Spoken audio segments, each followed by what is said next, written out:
Alright, guys, it's going to take us now in time for the Wednesday Night War. So there's no need for the bell introduction. We are right in the Wednesday Night War, making great timing on the podcast. A lot of things happen. Karrion Kross calls out Keith Lee again. Dexter Lumis, foot is injured because he thought he was Ricochet. Now we got to find a replacement. And now, also on the AEW side, Sammy Guevara gets just a little bit too excited. And when it comes to presidential debates, I'm telling you right now, Orange Cassidy got my vote. So let's check out the Wednesday Night War of who won the war for this week. And we're going to start off with NXT. So NXT starts off with a number one contenders match for the NXT Women's Championship. Dakota Kai taking on the new looking Rhea Ripley, which I thought Dakota Kai already had an opportunity, but I guess not. So, but she has to put some wins under her. Well, she did it the WWE way, which is attack the champion. Yeah. Will Regal said, "Nah, we don't do that around here." Yeah. So she has a match with Rhea Ripley, and then we started to see the old Dakota Kai that wasn't getting her ass beat by Tegan Nox all this time. So it's great to see that Raquel Gonzalez is on the outside, gives Rhea Ripley a boot into the steel post while she's on the apron, and then Dakota Kai has Rhea Ripley on the top rope, like on her shoulders in a go to sleep way, and kind of gives her a go to sleep as she falls down on her knee, which I wasn't really a fan of that finishing move. I really wish she goes back to the chiropractic. Yeah. So that was a good one. Yeah, I want to go back to that. I think that would have been a better win, but she beats Rhea Ripley, and she's going to take over 30 to go against Io Shirai. So do you think it's going to be a good matchup, Io versus Dakota Kai? If they, not saying if they do it correctly, but like if they let Dakota be Dakota, team kick Dakota, then yes. I agree with you on that one. Because like the heel Dakota just not entertaining at all. Yeah. We get Bronson Reed taking on Shane Thorne, so he's back in NXT because him and forgot the other guys. Wait a minute, I thought they were a tag team with MVP, but yeah, no, that worked out well. That wasn't going to be her business at all. I'm saying so. Shane Thorne is back with Bronson Reed, and this match is more competitive than I thought it was going to be. I thought they was going to start, putting the rocket on Bronson Reed's back, but no, they're making him earn every single thing here. And he had a good match with Shane Thorne in this one. Hits the top rope splash on the Shane Thorne, and then picks up the win here. So good win for Bronson Reed. Lego del Fantasma attacks Breezango outside of NXT and apparently kidnaps Tyler Breeze, it looks like, in the car, or Fandango, one of them. I think it's Fandango. Yeah, they kidnapped Fandango. So now we're for another triple threat match. Damian Priest taking on Oney Lorcan, taking on Ridge Holland. The debuting Ridge Holland. Man, Ridge Holland is trash, man. No matter how many times they repackage him, he is trash. He came from NXT UK. Nah, right? he was in NXT first, and that didn't work out for him. Then they repackaged him. Then he went to NXT UK, and now he's back. Okay. He is trash, man.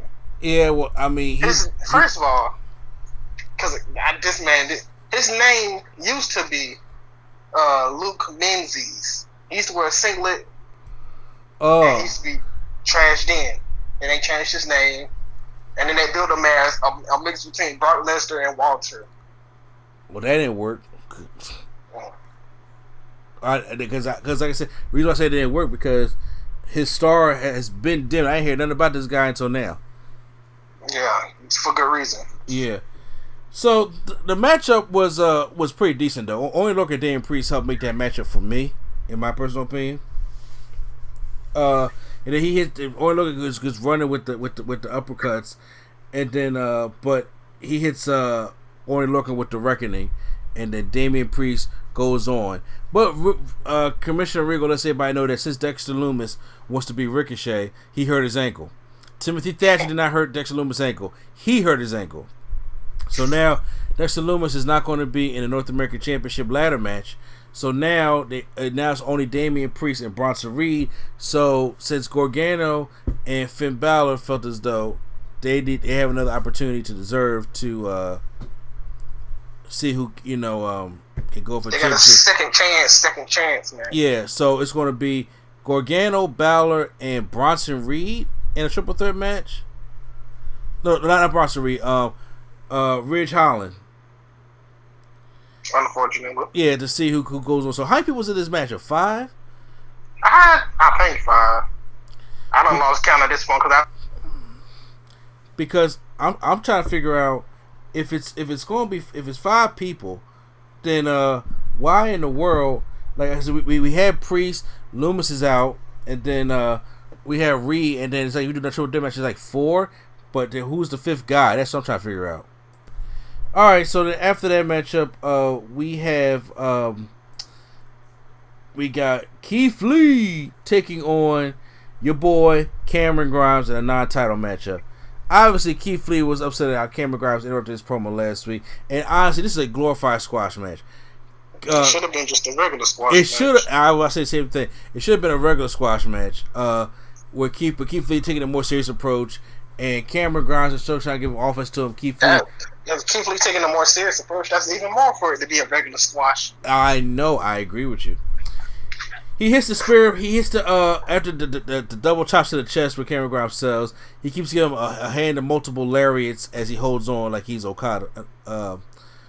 Then he picks him up, gives him a spirit bomb that Cameron Grimes sells excellent, and pins him with the spirit bomb. So it looks like they're actually trying to save that Big Bang Catastrophe as a big move. So that would have sold. I was about to say, but a name like that. So when he hits it on Karrion Kross, that'll be the end. He gonna kick out, and they gonna say no one's ever kicked out of that move before. Yep, but then you're gonna give him another one, and then that's how it's gonna end. But Karrion Kross is appears on screen and saying that he demands the title opportunity because Regal's never here when he's here, and he looks at the camera and you see that he beat down like Danny Burch and other superstars. He keeps saying TikTok. It's like dead bodies. Yeah, TikTok. So Keith Lee's sitting there just looking very, very pissed off, not fazed by any of this crap anyway. Damian Priest is out back and he meets up with Bronson Reed and they have words for each other and thinking, Bronson Reed got a fluke win, but Bronson Reed's gonna show him that he's not no fluke come take over 30. Leo Del Fantasma issues a warning after bringing Finn Balor, after bringing Fandango back out and put him in the ring, talking about the Lucha Libre culture. And then he beats down Fandango. Tyler Breeze comes back out, and then they beat down Tyler Breeze. So, statement being made there. We have Tegan Nox taking on Indy Hartwell. And it's a regular pickup matchup. She hits the shiniest wizard on her. It wasn't really nothing that exciting, and that was the end of the match. Pat McAfee is actually on commentary for this matchup because we're getting ready to him be on a commentary for the main event, which is the NXT Tag Team Championships. Imperium taking on the Undisputed Era. Colorado supporting the new beard. I'm feeling it. It apparently Bobby Fish with the whole sleeve tattoo. Yeah, that's cool too. Pat McAfee and Adam Cole apparently forgave each other on their social medias, so everything was supposed to be cool in this matchup, as they supposed to say, right? Mm-hmm. So there was really no all the attention was actually on Adam Cole and Pat McAfee, unfortunately, which got Bobby Fish distracted. He goes up for. I thought he was like, "Bro, I can hear you." Yes. It's not like he was there. They must have told him to say he was 20 feet away because Morrow said it, Pat McAfee said it, and Adam Cole said it. I'm like 20 feet away from you. I can hear you. So he must have told him to keep saying that. Yeah, it was a lot. They hit the European bomb on Bobby Fish to retain their titles. So now Adam Cole and Pat McAfee. And just before we get to this, what is? I didn't understand the commentary here. Neither did I. So he was talking. Of course, he was talking about Adam Cole, saying he was short and stuff. And Beth was like, you know what? I don't like how you're talking about Adam Cole. I'm leaving. And she just leaves. Like, she, I guess, takes her microphones off and walks off. I was like, it's not Britt Baker, so I don't get it. Yeah, Mauro was like, I don't like the way you're talking to him either. So Mauro goes off. So that's where it becomes weird. Mauro and Beth both walked off because somebody talks bad about a superstar. I'm about to say that's their job, but I guess because it's somebody who's not a wrestler, they can't come in here and talk about somebody like that. So then Adam Cole gets up in Pat McAfee's face. McAfee's like, "Oh, hold on, bro. What's going on here?" To the point where Triple H and Shawn Michaels and all the NXT staff is coming down trying to break these guys up. Staff that they got in the building. Yep. And then Pat McAfee, they had to break them apart. Pat McAfee calls him a little bitch, and Adam Cole gets pissed. Crawls across the announce table, and Pat McAfee comes out of nowhere, hits him with a punt kick, the right way, Randy Orton. I like the way he sold it. Yeah, and Cole. Because he didn't brace his arms. He just fell face first. He didn't care how he landed. Yeah, that's how. Well, if somebody hits you with a legit punt kick from a punter who has, has kicked that ball as high as he do, man, so it's like, well, that'll be a pretty ass hard kick too. Yes, you better sell it like you dead. Yeah, I like how because usually some people they put their arms in the way or something. Yeah, he literally fell face first. Didn't care where he landed. Fell off the table. I like that stuff. Yeah, it's you know what? Cause I said the person I was talking to Melina. Melina used to sell like that also. Just die. If you get a big impact move, that's how it should be. Like when you start bracing yourself, stuff like that, it's like okay, that kind of takes away from the move. But yeah, even though this happened a few years ago, I think one of the best sales from a super kick is Shawn Michaels when Adam Cole kicked him. It was Adam Cole and Drew McIntyre. He was the referee. He called a super kick. He they were like timber. He like yeah. That's just one of my personal favorite sales, and it just happened. But yeah. Oh, that could be a video in itself. But hey, we'll talk about that later. So that was NXT this week, guys. So now we're going on to AEW Dynamite, where we have returning Eric Bischoff coming back also. Well, we don't know that just yet. But we start off with the... After they told you about 30 times. So, if tag team matches was enough for AEW, and if 6-man and 8-man and 10-man tag team matches aren't enough, we got ourselves a 12-man tag team match, player. As if last week the 10-man wasn't enough. And we got the Elite with Kenny Omega, Hangman Page, the Young Bucks, and FTR versus the Dark Order, Brody Lee, Colt Cabana, Evil Uno, Stu Grayson, 5 and 9. Okay, so the matchup is all right. It's all over the place. Adam Page starts taking out all the Dark Order, close on him over the ropes, runs back down through the ropes this way, runs back down through the ropes that way, and he's cleaning house. He goes hits a moonsault on all the Dark Order and lands on his feet. Brody Lee seems to be impressed by it, but you know how I feel about it. Ain't that right, Christopher Daniels? Dark Order sucks. So I'll make sure I get that out and everything. Then they tried to attack Brody, or Adam Page.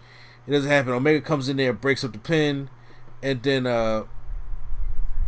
he gets the Super Dragon suplex with the super kick on Brody Lee after the Young Bucks super kick party all of the Dark Order. And then he's going for his buckshot lariat, but somebody pulled in with the V-trigger combo. Somebody pulls Kenny Omega outside the ring. Brody Lee ducks the buckshot because he almost hit Kenny Omega. He hits him with the discus clothesline, and then he hits him with the pin. So the Dark Order win this matchup. Yeah. And then he tells... And also, in the middle of the match, Hangman FTR went to the back because one of them was, quote, injured. So, yeah, so that's going to play something later. Yeah, it's going to play something later. So that was the match. You see him saying that you should have joined us. I almost tell a player that he should have joined us, but he definitely didn't. So we're not going to see Adam Page and Dark Order. Do not give any star power to this group. Brody Lee's fine enough. Santana and Ortiz is up next to take on the Best Friends. They best friends, arrived earlier in Trent's mom's car. Who gives a fuck? So the match is all right. I'm not a fan of Best Friends. I never liked the Best Friends, even when they was in the Indies. With the Best Friends, they roll up Ortiz and they. I think the only thing I ever really liked about both of them, like individually, is the Awful Waffle and the grenade. If anybody remembers the grenade from Shakira, those are the only two things I ever liked about Chuck Taylor. I remember the grenade. First of all, you already know Jim Cornette was pissed about that grenade. Hey, the grenade was hilarious, man. I don't care what nobody said. It was hilarious, but he was pissed. He was pissed. But they roll up Ortiz and they get the win. So that's another win. That's another loss for Santana and Ortiz. So they pissed. They go back to the car. They do what they should have did when they first brought the joint out. Take a sledgehammer and their loaded sock and start busting out the windows, spray paint all on the car. And Chuck Taylor and goes back there and says, "Look, you made a liar out of me, saying I would protect anything in his mom's van. I couldn't." And Trent was saying, "You can do anything you want to us, but you don't touch my mom's van." And I don't know if he should have said not, but he was just like, "I'm gonna call her on speakerphone." Really? Yeah, he was like, I'm gonna call her on speakerphone, and you're gonna apologize. That's what he said. I hate it. I don't like it anymore. I guess it was cute when he came and drove it, but I'm like, I don't need the mama's boy angle. That don't work. We've seen Shelton try to do it. It don't work. MJF with Warlow is at the MJF campaign headquarters. He's going around for his campaign against Moxley. He was asking, does this supposed to look leveled, and where we at on the polls, with him being 100% and Moxley be like minus 88. So this is his campaign. It's not over till John Moxley AEW's titles around my waist and All Out. Matthew Hardy on a 5-match winning streak, standing in the ring and talking about his decision to become Matt Hardy. I like he brought back the Stronger Than Death shirt. I like that Matt Hardy when he was doing the whole Stronger Than Death stuff. Yeah. So he's one of his original characters. Yeah. He said Stronger Than Death, the unlikable one. He said that's what I'm doing on screen. Off screen, I still want to give back. There's two guys in particular who remind me a lot of myself, my brother. They're a private party. These two guys, if they need anything from me, I have their back. Well, still he goes talking. He brings up Sammy Guevara, and he says Sammy didn't take my advice. And as a matter of fact, the very first time I showed up in AEW ring, Sammy stuck out and attacked me from behind. So I figured when he returned last week, what better way to welcome him than return the favor? Sammy, you gave me a protable middle finger to the face, so I no longer desire to help you. I desire to hurt you. So, Sammy Guevara does come out, and him and Matt Hardy start getting into a brawl. They beat each other down. I mean, like, they really start beating each other down. Matt Hardy pulls out a table, and I'm like, what the fuck we about to do now? And then I bet it wasn't nothing. It wasn't that compared to what happened. It wasn't. And they beat each other. Then he beats Matt Hardy on the table, and he's in the crowd. He takes an open chair, and he throws the open chair at Matt Hardy's head. Matt Hardy gets colored, and I mean he is busted. But nobody really knows that because it's off camera. So Sammy takes off his shirt, goes on top, and gives kind of like a rolling 450 splash because he didn't land directly on the stomach. He landed on his shoulder. And like to the side, yeah. Yeah, so it was like a rolling 450 splash through the table. But then as you see the table is soaked with blood. At least where his head was at. It's like, yo, Matt Hardy was cut open for real. And he got a lot of heat for that. And I wanted to know. And he got red hair as well already. Yeah. I want to know your opinion about it, how you feel about the Sammy Guevara thing. Because he's been getting a lot of heat backstage. Do you think it's well deserved or not? I mean, for sure he know better to throw a chair that's open, yes. in the heat of it, who knows? You know. And they say he threw the wrong chair because you could tell that was not one of the fold up chairs they usually use. I think it's just a mistake. Why would Sammy Guevara is like? Why would he injure somebody on purpose? What I'm trying to say, you know. No, but he doesn't remind me of one of those jerks that when they in the ring try to bully people because they are in the ring or whatever happens. He don't remind me of like a, you know, person that we don't talk about. Yeah. Next time with the end, but yeah, just I feel like it's just a mistake. It's just a whatever. It's just a mistake. I mean, and he can just give them a receipt whenever they get in the ring again. So I don't think it really matters. Oh yeah, no, he's expecting a receipt. He's gonna oversell for Matt Hardy, but the thing is, it's just I feel as though that people don't understand wrestling too much, and like Chris Jericho said, it was a happy accident because there's a lot of those in wrestling. Remember, he brought up the time when he actually punched Shawn Michaels' wife. He wasn't supposed to, but you remember when he actually legit punched Shawn Michaels' wife? He was supposed to hold it, but. And that Joe just says, oh, that Joe wasn't like held the most misjudged punch I ever. Yeah, I know. And she went down. He was like, "Oh snap! I really hit that woman." But then after everybody was all right, she was all right. He did apologize backstage every day. It brought so much heat to the rivalry. Mm-hmm. Yep. So now that we got blood in the way Sammy Guevara did it, Matt Hardy's a professional, and I'm pretty sure ain't like Sammy Guevara was gloating backstage. He probably went to him and apologized, like, "Man, I'm sorry." He probably apologized when they went to commercial break. He probably did because you got Sammy been suspended for a month. You know what I'm saying? And then like you get excited when you're in a big angle and you're coming back. So you know accidents happen. So Tony Khan's not going to fire Sammy Guevara for that. But I'm just saying, but. You know, people may get heat by the but I'm pretty sure they're going to add it to the feud. It's going to make a good matchup depending on whatever their next pay-per-view All Out is going to be. Is that in August or September? That is in 27 days as we are recording this. Oh, wow.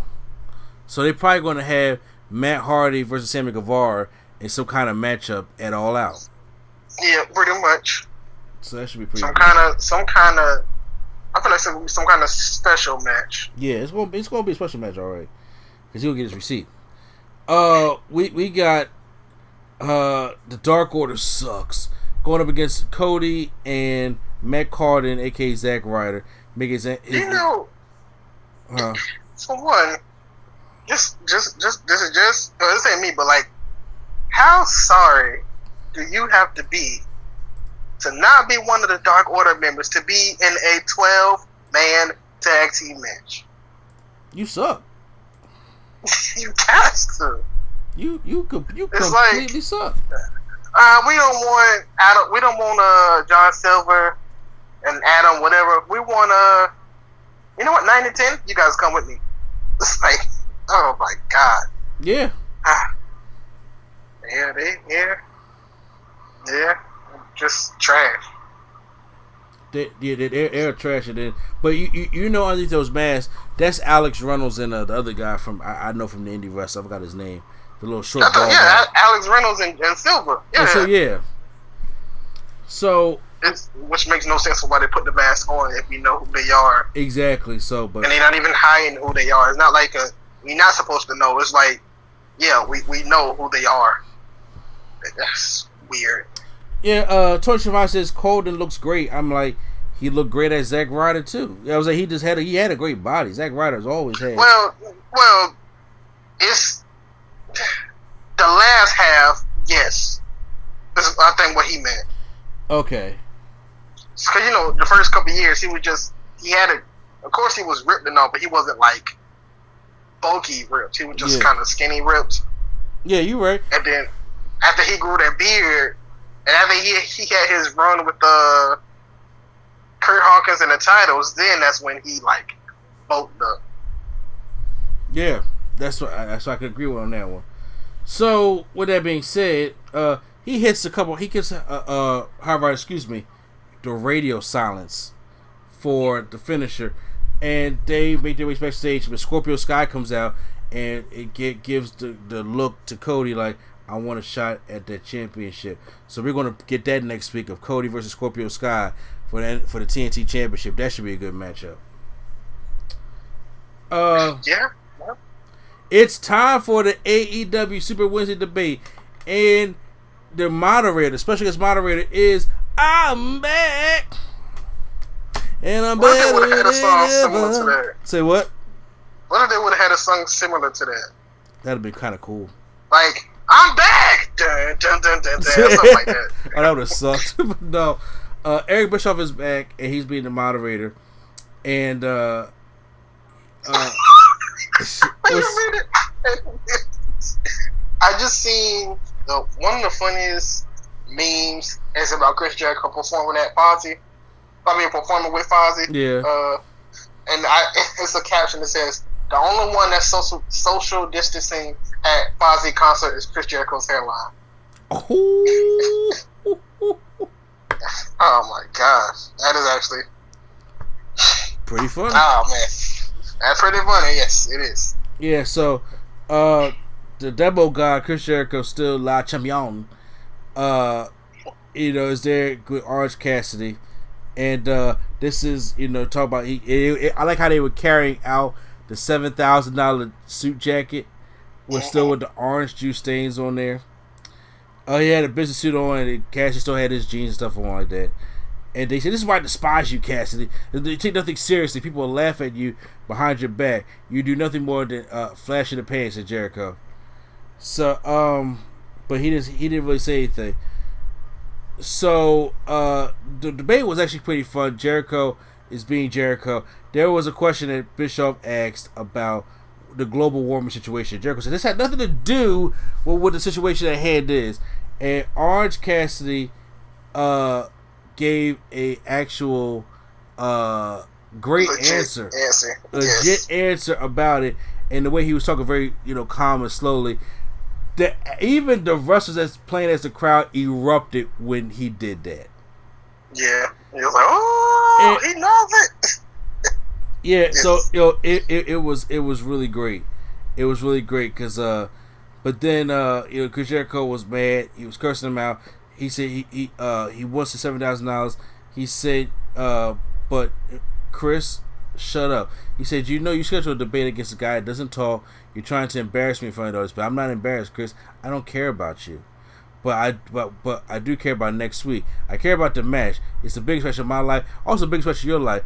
He said, because you've done it all. But can you imagine Chris Jericho loses to the guy that puts his hands in his pockets? That's what Orange Cassidy said. He moved the sunglasses. He said, look into my eyes. He's being serious. I want you to look into my eyes. I'm going to be the man that's going to embarrass you next week. And that's the man that's going to beat you. And then Mr. Bischoff gave him the win in the debate. He said, that global warming thing got me. And I was just like, yeah, shit. Like, y'all just listen to it? Like, seriously, like, government, like. Exactly. And then he was just like, he said, who do you think you are? You know what I'm saying? I'm going to come over there and I should beat your ass right now. Get him, Jake. And then Jake Hager goes over there and beats up Orange Cassidy. And then they beat him, though. They put his hands in his pocket and give him the juice effect. So he's out cold. And then the best friends run down to come save him because this is he's going to win next week. Yeah. He's going to win. And had that blow-off match at All Out. All Out, yep. So we have Tony Schiavone at ringside to interview Dr. Britt Baker, who got her Jordan jersey on. Say what? Tony Schiavone. Schiavone, yeah. Due to her injuries. And today she says that Britt to leverage what she said she's gonna wrestle Big Swole, but Big Swole had to go through Britt's choosing. So she said everybody's died to pick my opponent, and she picked Reba to go in there. Now Reba, we know, is a trained wrestler, and we know this, but they try to sell to the crowd that she's not. She goes in there. I don't. For one, that doesn't make sense on two occasions. I'm listening. The first occasion it don't make sense on is we know she can wrestle, and most of the fans are not casual fans. So to the casual fans, you just think she's beating this old lady up, and not old lady, but she's just beating this lady up. And to the fans, you're like, why isn't she wrestling? But then on the other subject, if Britt Baker says you have to beat this person to fight me, why not give her like Nyla Rose, somebody who can actually, fight, so she don't have to fight Big Swole? That I don't know. I don't know. It doesn't make sense on 2 occasions. But even on my thing, it's to the point where, when people say they can't wrestle, but the way they take moves, I'm like, you're clearly a wrestler. So, she tries to go to the top rope. Reba tries to go top rope, gets scared, goes to the second rope, does a moonsault. Pretty moonsault. She could have did it from the top rope. And Big Swole hits the... Huh? I was going to say something smart, but I'll wait. And Big Swole hits the Dirty Dancing forearm for the win and pins the win. So it's going to be Big Swole versus Britt Baker at All Out. Yep. We have time for the main event. Darby Allin comes out with a staple picture of Moxley on his face with the eye hole out, and Moxley comes out this is for the AEW World Championship. So this is actually a good match, but we seen what happened last time Darby Allin went up against Jon Moxley. It wasn't that good. They didn't go for that move again. They did, because it almost broke their man's neck. But Moxley gets busted open somehow. I don't know how he does, but then Darby hits the coffin drop from the top, and Moxley kicks out. So he's trying everything he can, but Moxley finally gets him into a sleeper hold, squeezes the life out of Darby. And I was like, why not just keep him squeezed down so he can pass out? But no, he turns into a neutralizer style pile driver, and then he kicks out. And I'm like, you should just choke him out. But okay. But then he finally hits the paradigm shift onto Darby Allin and picks up the win. But he has a lot of respect for Darby Allin as he hugs him at the end of the matchup, because he definitely gave it his all in this matchup. I thought this matchup was better than their first matchup that they did. Oh, actually, I don't know, because they were both good. I like the first matchup just because Darby almost died. It made the match feel better, feel more important. And then it made it feel more like a finish, I guess you could say. Oh, see, that's what I missed. Okay, I missed when Wardlow and MJF came down. That's probably how he started bleeding. Probably. Yeah, I don't remember. We got hit from the bell, so that's what I missed. Okay, that makes sense. I was like, 'cause why is he bleeding? But now that makes sense. But that was AEW. So who won for the week, NXT or AEW? I don't know. This is actually difficult. Not that both shows are outstandingly great or outstandingly bad. It just, this week is just actually kind of difficult. I don't know. I can't pick. You're going to have to give me an answer. Alright, well, let's see. AEW had Matt Hardy almost die. So did Adam Cole. NXT had Adam Cole get a punt kick the right way.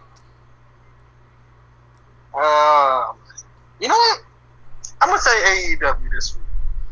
Because NXT, for me, Adam Cole, like, when it comes to, like, rewatching or highlights or anything, Adam Cole and Pat McAfee is something that was of note. And maybe Dakota and Rhea was of note. Anything other than that, I can't really remember.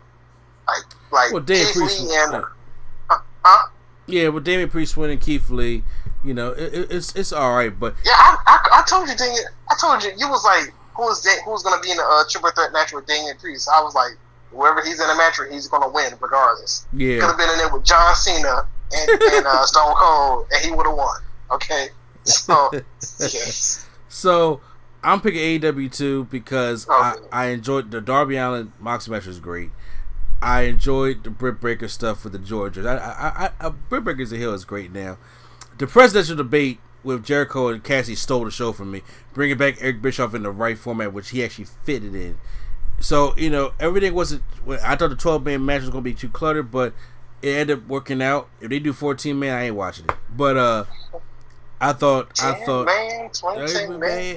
That was good. But that was AEW and NXT the Wednesday Night War for this week. So I hope you guys enjoy. Post down in the comments down below which ones you guys thought won the matchup.